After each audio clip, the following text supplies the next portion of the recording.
Assalamualaikum warahmatullahi wabarakatuh. Di video kali ini kita akan membahas materi IPA kelas 8, yaitu pembahasan tentang lensa cembung. Di lensa cembung adalah kaca transparan yang memiliki permukaan yang lengkung. Karena cembung, maka lensa cembung itu lengkungannya adalah ke arah luar. Sifat-sifat lensa cembung yang pertama adalah lensa cembung memiliki ciri bagian tengah lebih tebal daripada bagian tepi. Karena cembung, maka bagian tengahnya tebal, sedangkan tepinya itu agak lebih tipis. Kemudian lensa cembung disebut juga lensa konveks. Jadi nama lain cembung adalah konveks. Lensa cembung juga bersifat mengumumkan cahaya atau konvergen. Kemudian lensa cembung disebut juga lensa positif atau nilai fokusnya bernilai positif. Ada 3 jenis lensa cembung. Pertama adalah lensa bikonveks, artinya lensa cembung yang kedua sisinya berbentuk cembung. Kemudian lensa konkav konveks, artinya adalah lensa cembung yang salah satu sisinya cembung, sisi lainnya adalah cekung. Kemudian ada lensa plan konveks atau cembung datar, salah satu sisinya adalah cembung, sisi lainnya adalah datar. Sehingga kita lihat di sini ada konvergen dan juga lensa positif. Ini sifatnya sama seperti cermin cekung. Ya, jadi lensa cembung sifatnya sama seperti cermin cekung. Bagi lensa cembung di sini ya sama seperti cermin cekung, bahwa terdapat 4 ruangan, ruang 1, ruang 2, ruang 3 ada di depan lensa, kemudian ruang 4 ada di belakang, sama seperti cermin cekung. Sinar-sinar istimewa pada lensa cembung di sini kita lihat.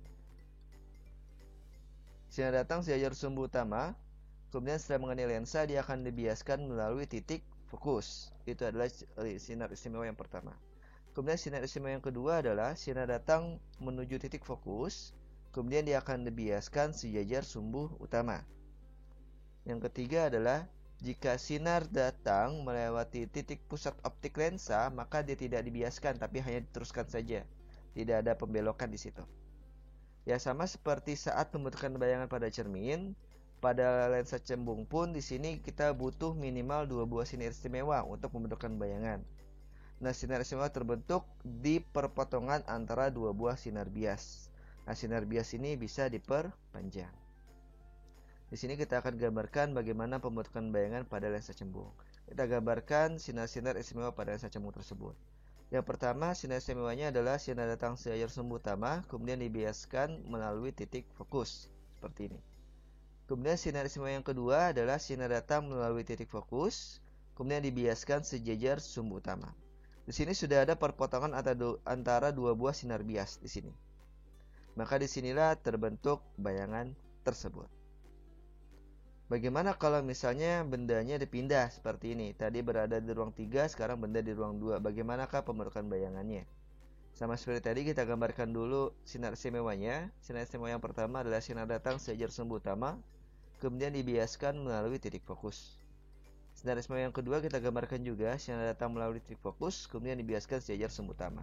Di sini sudah ada perpotongan antara 2 buah sinar bias di sini. Maka akan terbentuk bayangan di sini. Kemudian bagaimana kalau misalnya bendanya ada di ruang 1 seperti ini? Maka kita gambarkan juga pembentukan bayangannya. Kita gunakan sinar istimewa seperti tadi. Sinar datang sejajar sumbu utama, kemudian dibiaskan melalui titik fokus. Sinar istimewa yang kedua, sinar datang melalui titik fokus, kemudian dibiaskan sejajar sumbu utama. Di sini kita lihat belum ada perpotongan antara 2 buah sinar bias. Maka kalau misalnya belum ada perpotongan antara 2 buah sinar bias, kita gambarkan perpanjangannya.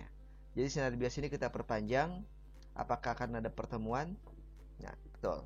Di sini kita perpanjang sinar biasnya, ternyata ada pertemuan di sini. Maka terjadi pembentukan bayangannya adalah di titik ini. Sekarang kita lihat sifat bayangan lensa cembung. Sama seperti cermin cekung, ya. Sifat bayangan lensa cembung tergantung dari posisi bendanya. Apakah ada di ruang 1, ruang 2, atau ruang 3. Karena perbedaan posisi benda, maka akan ada perbedaan juga sifat bayangan yang akan terbentuk. Kemudian apalagi? Ruang benda tambah ruang bayangan hasilnya selalu 5. Kemudian jika ruang bayangan lebih besar pada ruang benda, maka sifat bayangannya diperbesar. Jika ruang bayangan lebih kecil pada ruang benda, maka sifat bayangannya diperkecil. Kemudian jika bayangan berada di belakang lensa, maka sifatnya nyata terbalik. Ingat, nyata pasangannya adalah terbalik. Kemudian jika bayangan berada di depan lensa, maka sifat bayangannya adalah maya tegak. Jika benda di titik R, ya sifatnya selalu seperti ini, yaitu sama besar, nyata terbalik. Sedangkan jika benda di titik F, maka tidak akan menghasilkan bayangan.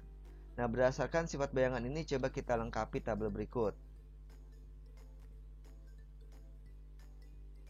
Benda di ruang 1, maka bayangan akan ada di ruang 4, ya. 1 tambah 4 hasilnya adalah 5. Ya, ingat di sini ruang benda tambah ruang bayangan hasilnya selalu 5. Kemudian apakah dibesar atau diperkecil? Kita lihat di sini. Ruang 1 ke ruang 4. 1 jadi 4. 1 jadi 4 adalah diperbesar. Kemudian nyata atau maya? Nah, bayangan ada di ruang 4. Ruang 4 itu ada di depan lensa. Kalau misalnya bayangan ada di depan lensa, maka sifatnya adalah maya. Dan maya sudah pasti adalah tegak. Kemudian kita lanjut. Jika benda di ruang 2, maka bayangan ada di ruang berapa? Maka akan muncul di ruang 3. Ya, 2 tambah 3 hasilnya 5. Diperbesar dari diperkecil. 2 jadi 3 adalah diperbesar. Nyata atau maya? Ruang 3 ada di belakang lensa. Maka nyata. Kalau nyata, pasangannya adalah terbalik.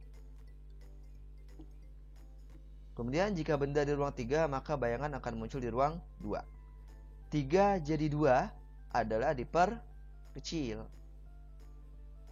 Ruang 2 ada di belakang lensa, maka nyata. Nyata sudah pasti terbalik. Kemudian jika benda di titik F gimana? Benda di titik F tidak akan menghasilkan bayangan, maka tidak ada bayangan di sini. Kemudian jika benda di titik R, bayangannya di mana? Bayangannya juga ada di titik R. Kemudian sifatnya gimana? Sama besar, nyata, terbalik. Ya, jadi jika bendanya ada di titik R, maka sifatnya pasti sama besar, nyata, terbalik. Penggunaan lensa cembung dalam kehidupan sehari-hari biasa digunakan pada loop atau kaca pembesar dan juga pada kacamata rabun dekat atau kacamata positif. Demikian materi tentang lensa cembung. Kurang lebihnya mohon maaf, semoga bermanfaat. Wassalamualaikum warahmatullahi wabarakatuh.